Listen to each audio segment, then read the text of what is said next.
Okay, so this is crazy. This is Peter Navarro. He's a Harvard-educated economist and senior advisor to the president. He's also the madman behind Trump's trade policies. And no, I'm not kidding. He really is a madman, who among other things has admitted to creating a fictional Harvard economist to support his crazy economic views in both books and memos in Washington that played a key role in the US-China trade war. And what's even crazier is he still has a job. Furthermore, even though he's Harvard educated and is a prolific writer, he has no publications in top-tier academic journals. He is literally an advisor to the president, but as an economist, he's done virtually nothing than write crazy books. He's run for political office at least 5 times, unsuccessfully, and often as a Democrat. He endorsed Hillary Clinton in 2008, which is crazy in and of itself, that Donald Trump would let a Hillary Clinton endorser influence his economic policy. And in 1996, while he himself was running for Congress, he was endorsed by then First Lady Hillary Clinton. He's the author of a book turned movie titled Death by China, and you won't believe who narrated that movie. He believes Chinese goods are poisoning Americans, and while he started his career as a proponent of free trade like most economists, at some point he took a weird turn for the worst. He's dismissed by nearly all economists, including Harvard economists, as fringe and oddball. In fact, the only thing that economists seem to agree on more than the importance of free trade is how often Navarro gets it wrong. Oh, and stay till the end because you won't believe how Trump found him. This is the bizarre story of Peter Navarro. Okay, so over the last couple of months, as I've dug deeper and deeper into the trade war that the US is waging with essentially everybody, I started to wonder, who is it that is leading the charge? Who is giving Donald Trump the ideas that he is implementing with respect to tariffs and free trade? And it didn't take me long to find the source. But when I started to unpeel the layers of the story, I couldn't believe what I found. The story just got crazier and crazier the more that I looked into Peter Navarro, an economist that essentially no economists actually agree with.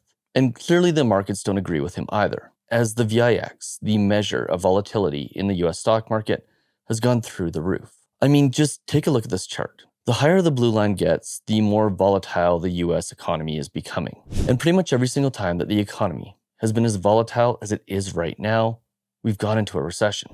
And with the recent introduction of tariffs, this volatility number has spiked, and it's getting scary. But what's even scarier is the architect of this whole thing, this whole tariff thing, this battle with China and the rest of the world, and the seemingly crazy math that is being used to determine what tariffs to levy against other countries. And not only that, one Harvard economist has gone so far as to say that Peter Navarro, the guy who's created this whole thing, has an understanding of economics that most freshman economics students would be able to see right through. But before we talk about Navarro's actual policies and his made-up economist that is seemingly the only economist that actually supports his thoughts and he's not even real, and the odd way that Trump found him, it's important to go through Navarro's history and understand where he came from and some of his weird ideologies with respect to trade.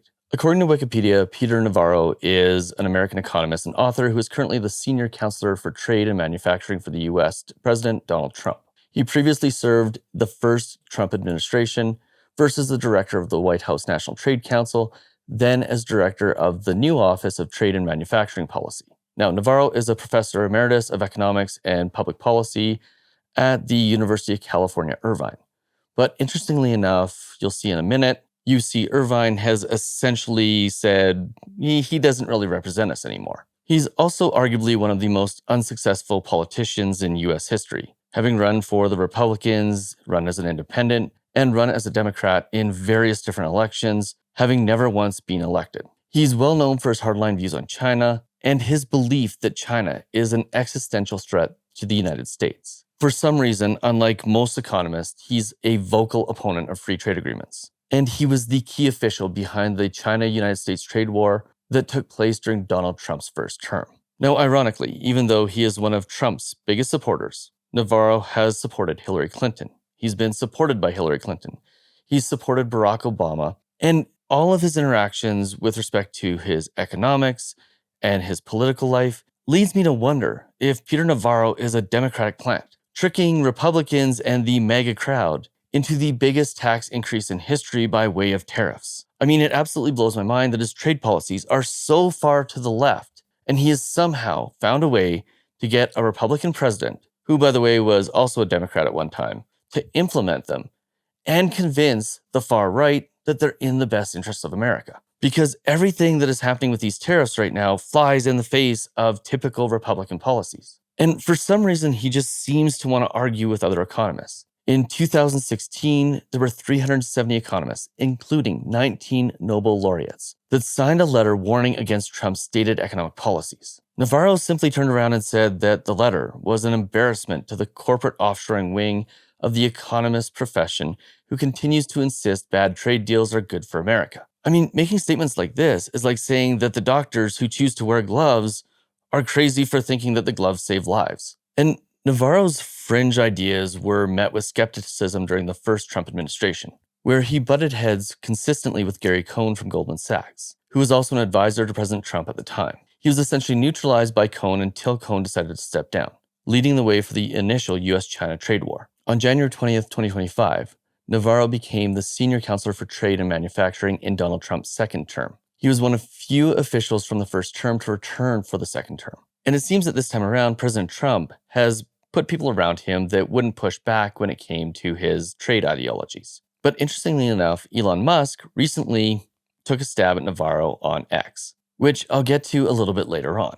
Now, when it comes to the major piece of Navarro's trade policy, he's a proponent of the notion that trade deficits are bad. And this is a view that most economists absolutely 100% disagree with. Harvard University economics professor Gregory Mankiw has said that Navarro's views on trade deficits are based on the kind of mistakes that even a freshman at the end of EC10, which is essentially Economics 101, knows. And Mankiw isn't the only economics professor that completely disagrees with Navarro. In fact, the list is massive.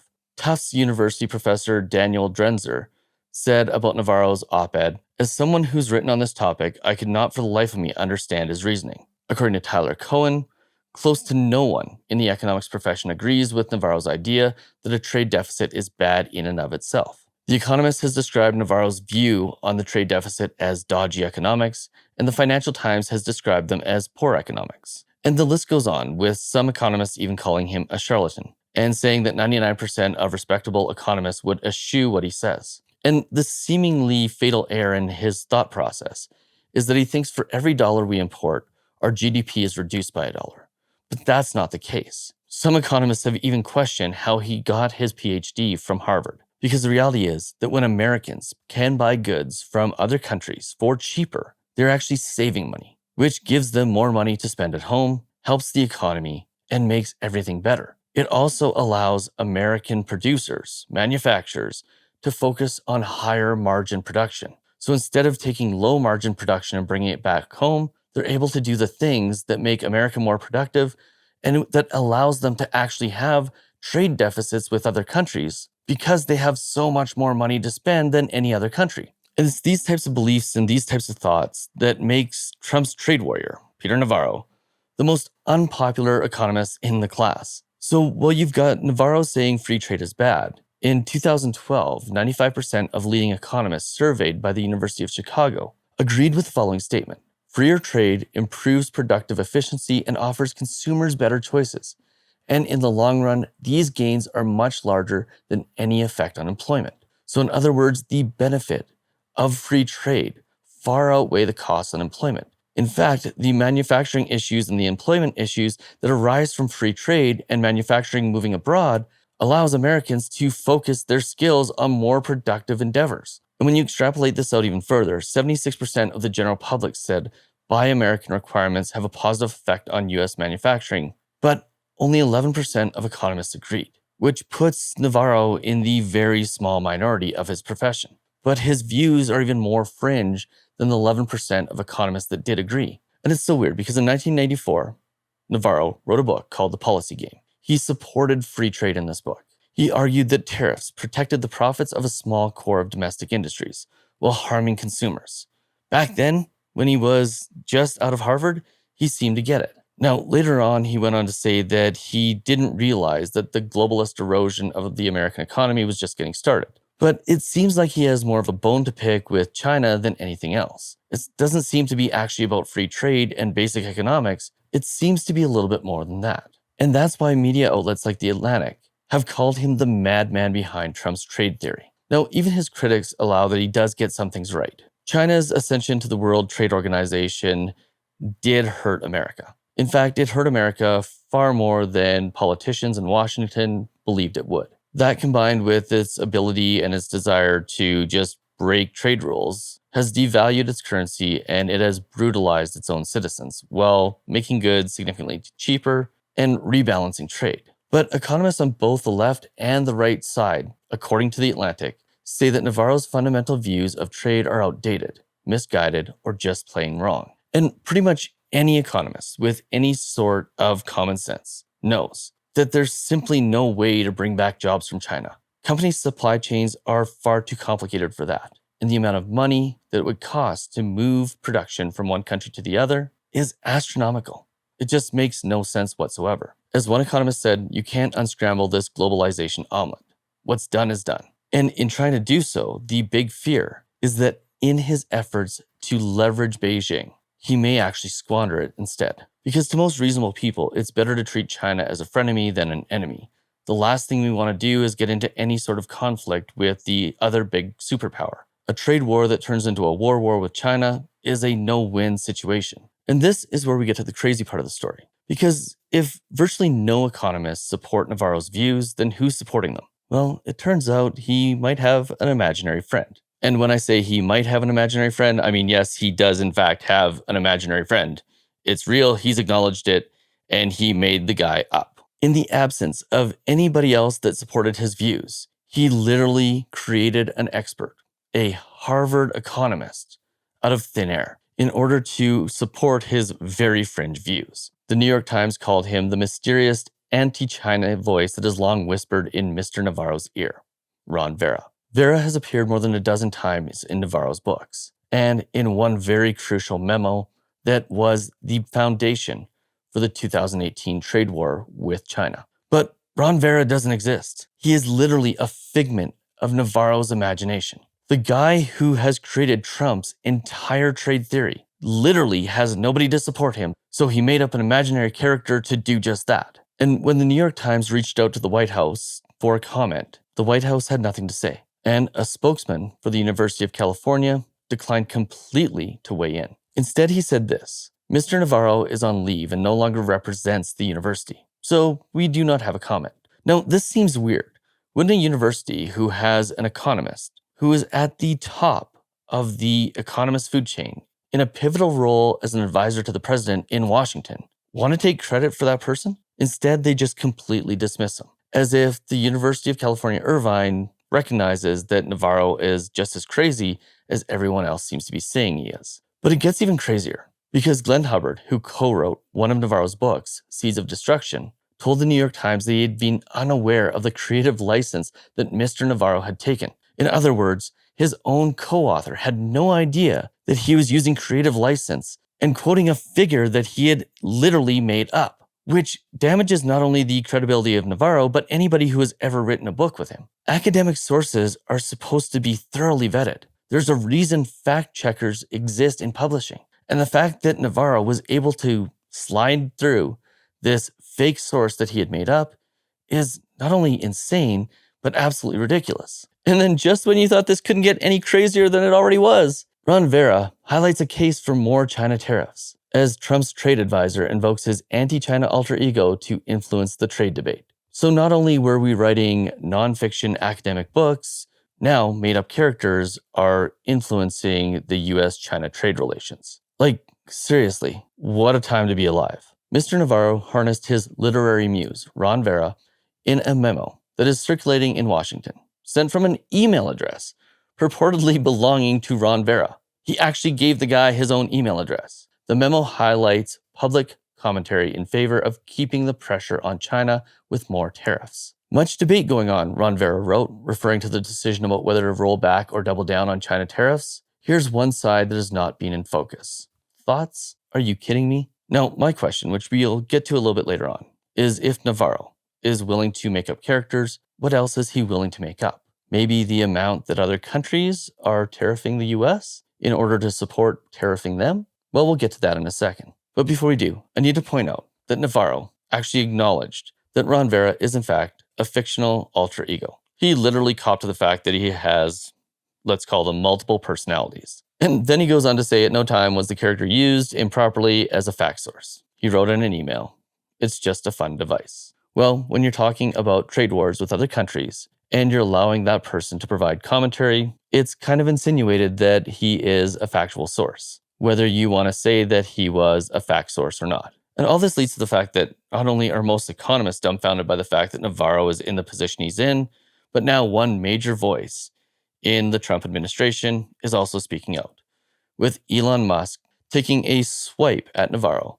amid tariff turmoil, saying he ain't built shit. He also went on to say that a PhD in econ from Harvard is a bad thing, not a good thing, and pointed out essentially that Harvard educations end up with more emphasis being put on the ego than the problem. Musk also responded to another user posting a quote attributed to well-known conservative economist and commentator Thomas Sowell. "In every disaster throughout American history, there always seems to be a man from Harvard in the middle of it." Musk simply replying, "Yup." So in the same way, during the first administration, you had Cohn, who was trying to keep a guy like Navarro in line. You now have Musk, who many people think is his own type of crazy with what's going on with Doge, saying, hey, this tariff stuff is ridiculous. And there's no surprise considering that Musk lost about $34 billion as a result of those tariffs. And it seems if you just go on Google and type in Peter Navarro's name, you find all types of headlines like this: "The spectacular economic ignorance of Peter Navarro." Because one thing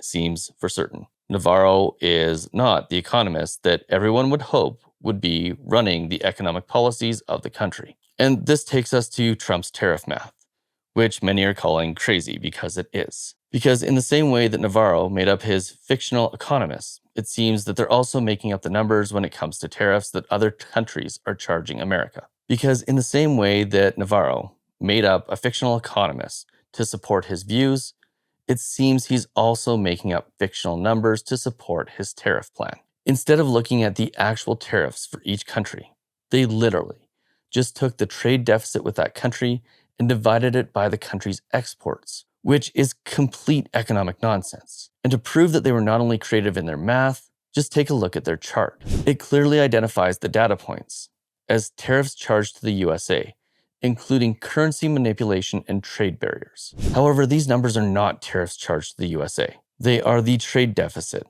divided by the number of exports to the USA. So in other words, these are a measure of the percentage of trade, not the costs associated with taxes charged to citizens abroad in order to buy US goods, which makes these, much like Navarro, some of the craziest economic talking points in history. But that's not even the funniest part. The funniest part is where Trump found Navarro, because this otherwise unknown, insignificant economist, who just happened to somehow find his way into getting a PhD from Harvard and then forgot everything he was taught, was found by another insignificant figure in the Trump administration, Trump's son-in-law, Jared Kushner, who was tasked with finding Trump an economic advisor who was in line with his thought processes. And the way he found it was by perusing Amazon, finding a book called Death by China, and then cold calling the author of that book and asking him if he wanted one of the most important economic positions in US history. And this, my friends, is how superpowers fail: by having the exact wrong people